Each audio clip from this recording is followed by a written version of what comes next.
Right now যে কভারগুলো আমরা use করতেছি এগুলো কিন্তু প্রাইস অনুযায়ী আমার কাছে কাপড়ের কোয়ালিটিটাও ভালো লাগছে, ইভেন রিজনেবলও মনে হচ্ছে।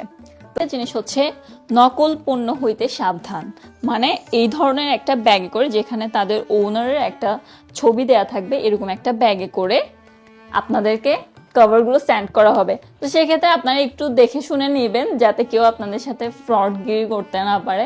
আর তাছাড়াও সোফা কভারের পাশাপাশি কিন্তু আপনারা ডাইনিং টেবিল অ্যান্ড চেয়ারের কভারও সেখানে পেয়ে যাবেন। বলতে না বলতে দেখেন এনারাও চলে আসছে, একজন এখানে বসে বসে রেস্ট করতেছে, সেও এখন রেস্টের জন্য জায়গা খুঁজতেছে। মূলত বিড়াল থাকলে বাসায় সোফা কভার কিন্তু খুব তাড়াতাড়ি, সোফা সবকিছু খুব তাড়াতাড়ি নষ্ট হয়। সেক্ষেত্রে আমাদের সোফার সেফটির জন্য কিন্তু সোফা কভার খুবই দরকার। আপনারা চাইলে তাদের কাছ থেকে সোফা কভার অর্ডার করতে পারেন। তো আজকের ভিডিওটা এটুকুই, সবাই ভালো থাকবেন, সুস্থ থাকবেন, আল্লাহ।